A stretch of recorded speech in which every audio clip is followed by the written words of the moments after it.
Gagawa tayo ng lemongrass juice. Ayan, hinugasan muna natin guys ang ating tanglad, salay o lemongrass bago natin ito guys pakuluan. So ayan na, pinakuluan na natin ang ating lemongrass.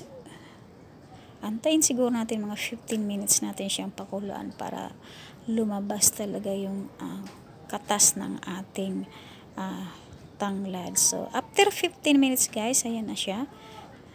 Nakita nyo naman, lumabas na ang katas ng ating lemongrass o tanglad. Siguro pwede nang hanguin natin siya at palamigin natin siya guys. So ayan na ang ating masarap na tanglad juice o lemongrass. Napakasarap na inumin, pampalamig, napaka-healthy to guys. Dinagdagan ko nga pala ito guys ng asukal ayon sa aking panlasa at pinagaan ko siya ng lemon at dinagdagan natin siya guys ng yellow. So try nyo guys, napakasarap na inumin lalo na ngayong napakainit na panahon.